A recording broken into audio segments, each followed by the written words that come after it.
Pavlovna's reception was in full swing. The spindles on all sides were buzzing smoothly and without halt. With the exception of ma tante, near whom sat only one elderly lady with a thin, tear-worn face, a poor soul rather out of place in this brilliant society, the guests were divided into 3 circles. In one, for the most part composed of men, the Abbé Morio formed the center. In the second, there were young people grouped around the beautiful Princess Ellen, Prince Vasili's daughter, and the pretty little Princess Bolkonskaya, fair and rosy, but too stout for her age. In the third were Montmartre and Anna Pavlovna. The Viscount was an attractive-looking young man, with delicate features and refined manners. He evidently regarded himself as a celebrity, but through his good breeding, modestly allowed the company with which he mingled to profit by his presence. It was plain to see that Anna Pavlovna served him as a treat for her guests, just as a good maître d'hôtel offers a supernaturally delicious dish, some piece of meat which no one would feel like eating were it seen in the unsavory kitchen. So this evening Anna Pavlovna served up to her guests first the Viscount, then the Abbé, as some sort of supernatural delicacy. In Montmartre's circle they immediately began to discuss the murder of the Duc d'Enghien. The Viscount maintained that the Duke had fallen victim to his own magnanimity, and that there had been personal reasons for Bonaparte's ill will. "Ah, voyons, contez-nous cela, Vicomte," said Anna Pavlovna, ecstatically, with a consciousness that this phrase, "Contez-nous cela, Vicomte," tell us about it, Viscount, had a certain ring like Louis XV. The Viscount bowed in token of submission, and smiled urbanely. Anna Pavlovna made her circle close in around the Viscount, and invited all to hear his account. "The Viscount knew the Duke personally," whispered Anna Pavlovna, in French, to one of her guests. "The Viscount is wonderfully clever at telling a story," she said to another. "How easy it is to tell a man used to good society," she exclaimed to a third, and the Viscount was offered to the company in a halo most exquisite and flattering to himself, like a roast beef garnished with parsley on a hot platter. The Viscount was just about beginning his narration, and a faint smile played over his lips. "Come over here, Chèrlaine," said Anna Pavlovna to the lovely young princess who was seated at some little distance, the center of the second group. The Princess Ellen smiled. She stood up with the smile on her face so natural to a perfectly beautiful woman, and which she had worn when she first came into the room. Lightly trailing her white ball dress, ornamented with smilax and moss, with shoulders gleaming white, with glossy hair and flashing gems, she made her way through the ranks of the men who stood aside to let her pass, and not looking at any one in particular, but smiling on all, and as it were, amiably granting each one the privilege of viewing the beauty of her form, of her plump shoulders, of her beautiful bosom and back, exposed by the low cut of the dress then in vogue. Seeming to personify the radiance of festivity, she crossed over to Anna Pavlovna's side. Ellen was so lovely that not only there was not a shade of coquetry to be perceived in her, but on the contrary, she was, as it were, conscience-stricken at her unquestionable and all-conquering maidenly beauty. She seemed to have the will, but not the power, to diminish the effect of her loveliness. "Quelle belle personne," was remarked by all who saw her.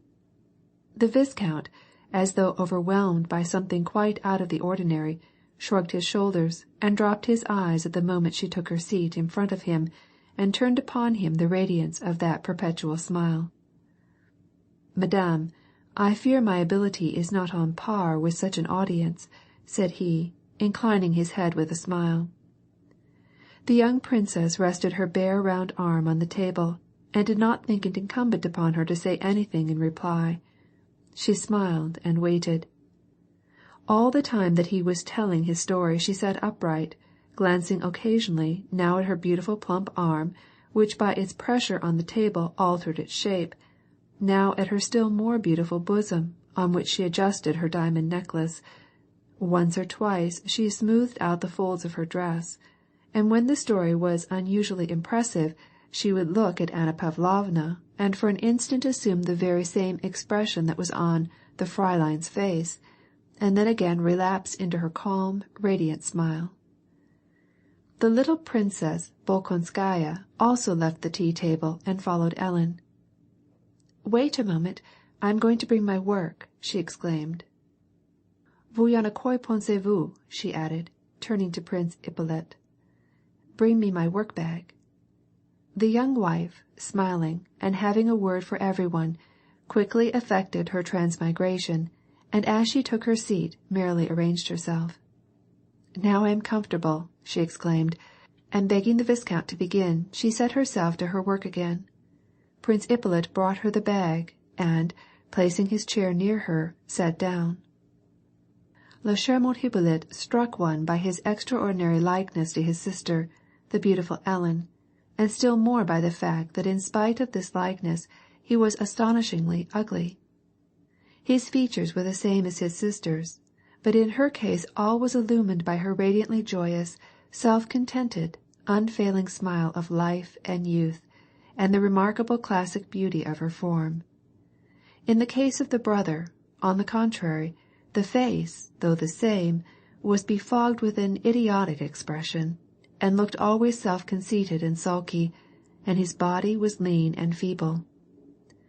Eyes, nose, mouth, all were fixed, as it were, in a perpetual grimace vaguely indicative of his discontented state of mind, while his arms and legs always assumed some unnatural attitude. "This is not a ghost story, is it?" he asked, as he sat down near the princess and hastily put on his eyeglasses, as though without this instrument it were impossible for him to say a word. "Why, no, my dear," replied the astonished narrator, shrugging his shoulders. "Because I detest ghost stories," he added, and it was plain from his tone that only after he had spoken these words he realized their significance. The self-assurance with which he spoke was so complete, no one could tell whether his remark was very witty or very stupid. He wore a dark green coat, pantaloons of a shade that he called cuisse de nymphe effraie, and stockings and pumps. The Viscount gave a very clever rendering of an anecdote at that time going the rounds, to the effect that the Duc d'Enghien had gone secretly to Paris to see Mademoiselle Georges, and there met Bonaparte, who also enjoyed the favors of the famous actress, and that Napoleon, on meeting the Duke there, happened to fall into one of the swoons to which he was subject, and thus came into the Duke's power, but the Duke refrained from taking advantage of it, while Bonaparte, in return for this magnanimity, revenged himself in the Duke's death. The story was very nice and interesting, especially at the place where the rivals suddenly recognized each other, and the ladies, it appeared, were moved. "Charmant!" exclaimed Anna Pavlovna, looking interrogatively at the little princess. "Charmant!" whispered the little princess, looking for her needle in her work, as though to signify that the interest and charm of the tale had prevented her from going on with her sewing. The Viscount was flattered by this mute tribute of praise, and with a gratified smile was about to continue, but at this instant Anna Pavlovna, who kept her eye constantly on the young man who seemed to her so dangerous, noticed that he and the Abbé were talking altogether too loud and energetically, and she hastened to carry aid to the imperiled place.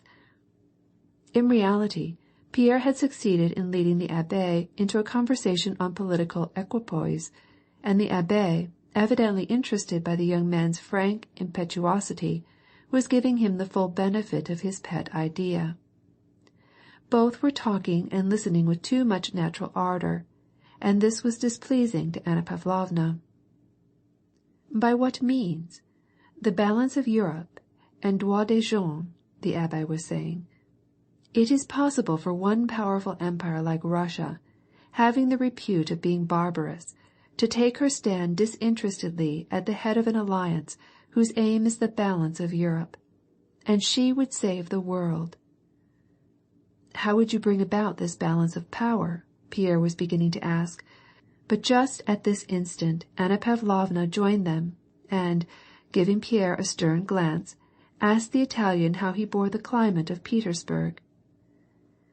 The Italian's face instantly changed, and took on an offensively, affectedly soft expression, which was evidently habitual with him when he engaged in conversation with women. I am so enchanted by the charms of the wit and culture, especially among the women of the society into which I have the honor of being received, that I have not had time as yet to think of the climate, said he. Anna Pavlovna, making sure of Pierre and the Abbé, brought them into the general circle, so that she might keep them under her observation. At this moment a new personage appeared in the drawing-room. This new personage was the young prince, Andrei Bolkonsky, the husband of the little princess. Prince Bolkonsky was a very handsome youth of medium height, with strongly marked and stern features. Everything about him, from the weary, bored expression of his eyes to the measured deliberation of his step, presented a striking contrast with his little lively wife. He was not only acquainted, it seemed, with everyone in the room, but found them so tedious that even to look at them and hear their voices was too much for his equanimity. Of all those faces there, apparently, the face of his lovely little wife was the one that bored him the most. With a grimace that disfigured his handsome face, he turned away from her. He kissed Anna Pavlovna's hand, and with half-closed eyes looked round at the assembly. "So, are you getting ready for war, Prince?" asked Anna Pavlovna. "General Kutuzov has been kind enough to desire me as his aide-de-camp." He spoke in French, and accented the last syllable of Kutuzov's name like a Frenchman. "Elise, votre femme?" "She will go into the country." "Isn't it a sin for you to deprive us of your charming wife?" "Andrei!" exclaimed the little princess, addressing her husband in the same coquettish tone that she employed toward strangers. "You should have heard the story the Viscount has been telling us about Mademoiselle Georges and Bonaparte." Prince Andrei frowned and turned away. Pierre, who from the moment that Prince Andrei entered the room had not taken his merry, kindly eyes from him, now came to him and took him by the arm. Prince Andrei, without looking round, again contracted his face into a grimace expressing his annoyance that anyone should touch his arm, but when he saw Pierre's smiling face, his face lighted up with an unexpectedly kind and pleasant smile. "What is this? You also in gay society?" said he to Pierre. "I knew that you would be here," replied Pierre. "I will go home to supper with you," he added in a whisper, so as not to disturb the Viscount, who was proceeding with his story. "Can I?" "No, of course you can't," said Prince Andrei, laughing and by a pressure of the hand giving Pierre to understand that he had no need of asking such a question. He had something more on his tongue's end, but at this moment Prince Vasili and his daughter arose, and the two young men stood aside to give them room to pass. "You will excuse me, my dear Viscount," said Prince Vasili, courteously insisting that the Frenchman should keep his seat. "This unfortunate ball at the embassy deprives me of a pleasure and compels us to interrupt you. I am very sorry to leave your delightful reception," he said to Anna Pavlovna. His daughter, the Princess Ellen, gracefully holding the folds of her dress, made her way among the chairs, and the smile on her lovely face was more radiant than ever. Pierre looked with almost startled though enthusiastic eyes at the beautiful creature as she passed by him. "Very handsome," said Prince Andrei. "Very," said Pierre. As he went by, Prince Vasili seized Pierre by the hand and turned to Anna Pavlovna. "Train this bear for me," said he. "He has been living a month at my house, and this is the first time that I have seen him in society. Nothing is so advantageous for a young man as the society of clever women." End of chapter 3.